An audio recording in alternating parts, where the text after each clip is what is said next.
Everybody's mad about something. Recently, I got attacked online by some gay bloggers, and it hurt my feelings. I have no problem with gay people, but I fucking hate bloggers.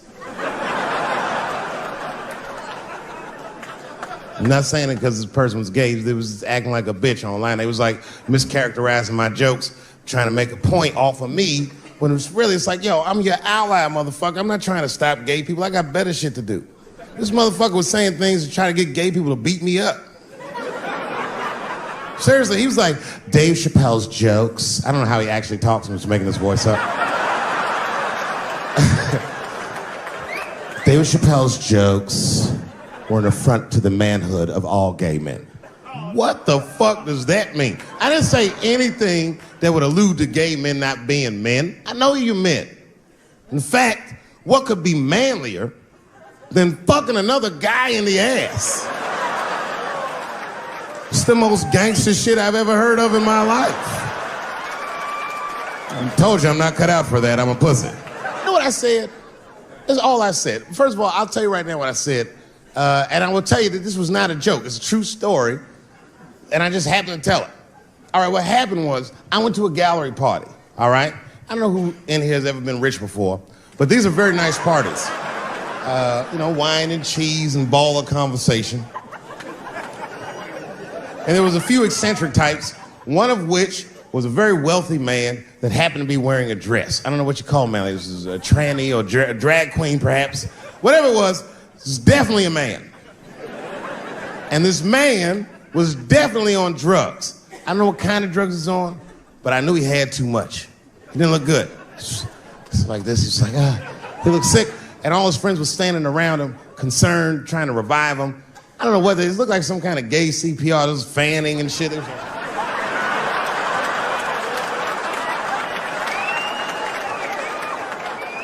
I saw all this from a distance. Now, I should have minded my own business, but I got curious. I was like, oh. And I went over there. All I said, excuse me, gentlemen, is he okay? And then they looked at me like I was evil. She is fine. I'm sorry, I didn't know this is what we were doing. Here's my thing. I would support anybody's right to be whoever they feel like they are inside. I'm your ally in that. However, my question is, to what degree do I have to participate in your self-image? Is it fair that I have to change my whole pronoun game up for this motherfucker? That doesn't make sense. Seriously. If I put on an Argyle sweater and I'm like, hey everybody, I feel like a white guy in this sweater and I want some goddamn respect and a bank loan. That's not gonna work. Give a fuck how I feel. Why should I give a fuck how you feel? Nigger is a pronoun. But there was no time for philosophical debate. This was an emergency situation. I said, fine. Sorry, guys. I was just worried because she looks terrible. And she just fell off the bench. Appears that her dick is popping out of her dress. You mind if I call an ambulance, champ? I'd rather not be at a party where a tranny ODs. There's too many questions to answer.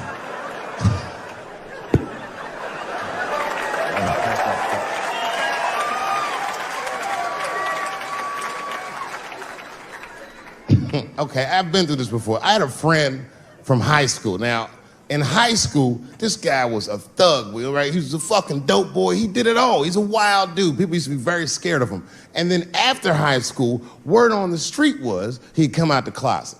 I personally didn't believe it.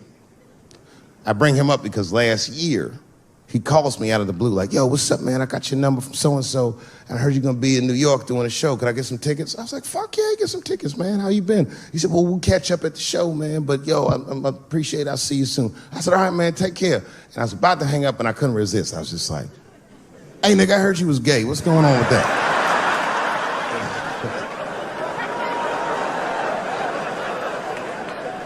And I wish I didn't ask, because he sounded like he was dying to talk about that shit.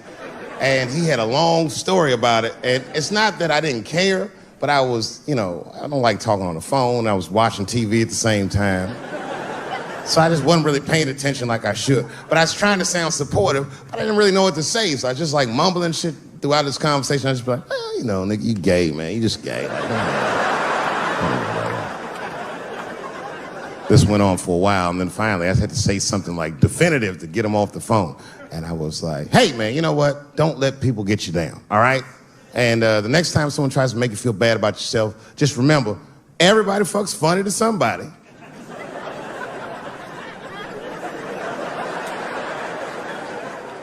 He didn't like that shit. He's like, what the fuck does that mean? I said, huh? He said, you saying I fuck funny, motherfucker? I said, no, that's not what I'm saying. I'm saying everybody's different. He said, you ain't say different, nigga. You say it funny. What's so fucking funny about the way I fuck? And I said, hey, man, I fuck feet. He said, what? Oh, this is not a joke, ladies and gentlemen. I get women to squeeze their feet together like this, and I fuck them right in that little space in their feet. But you can't build a community behind that shit. There's no flag for us. That shit made him laugh. And the next day, after the show, I saw him backstage. He was like, yo, what's up, man? I'm like, oh, shit, what's going on? And he had his buddy with him. He goes, Dave, I want you to meet Manuel. Manuel's my fiance. We're in New York getting married because it's legal here. I said, well, gracias. And he went to go get some drinks. And then my buddy looked at me, he was like, so Dave, what do you think? And I started mumbling again. You gay, nigga, you just gay. He said, yeah, I'm a little nervous about getting married, man. It's a big step. I said, yeah, it is, it's a big step. He said, well, you've been married for a while. You got any advice for us? No, I'm married to a woman, sorry about that. And he corrected me, he said, no, you married the person that you love. So it's essentially the same. I said, man, the problem with that statement is that it makes the assumption that I love her. But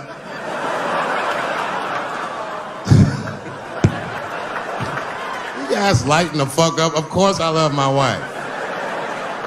She laughs at this shit. As a matter of fact, she eats and spends this shit. You know what I told him? I told him, I said, you know what you should do, man? First of all, you shouldn't do it. I'm talking about being legally married. It's not that you're gay as much as just legal marriage is a fucking diabolical leverage game in the United States. I'm just being honest. Devoid of religious significance or the idea of love, marriage is nothing but an awful contract that you shouldn't sign. I'm just being real. Because you start out loving each other, and then like 2 years later, you're just building a case against one another for a hypothetical court date that may or may not ever happen.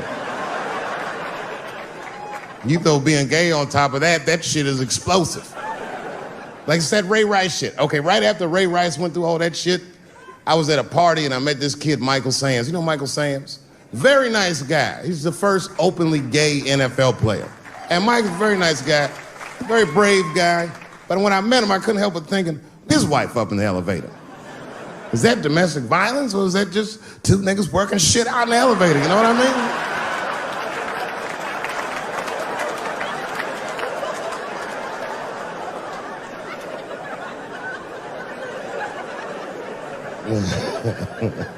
Anyway, I give all married men the same advice, gay or straight. Get a dog. His dog will love you all the time, but she's not going to. It's real talk. I didn't even know about dogs, and my kids got the dog. They brought him home from the shelter, and I didn't even want him. They're like, can we keep him? I said, nope. I said, where'd you even get this dog? They're like, we got him from the shelter. I was like, ugh. Probably something wrong with him. You can't keep him. And then my kids started crying and screaming like the dog had gambling debts. Please, Dad, if you don't let us keep him, they're gonna kill him. I was like, oh. All right, you can keep him. And this dog was a menace. I hated his guts. Then one night I'd smoked a bunch of weed and I was eating a sandwich And Baba came over. Baba's a dog. He came over and was staring at me. This will make you very uncomfortable if you're just looking at you usually.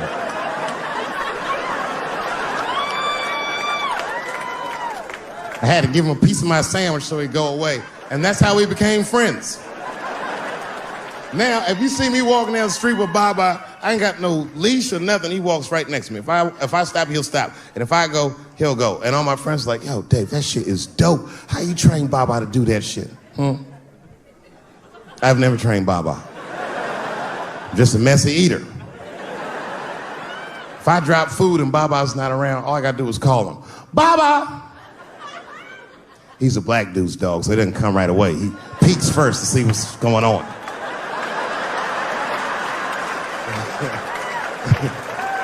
I gotta tap my foot so he can see the food. Over here, little buddy.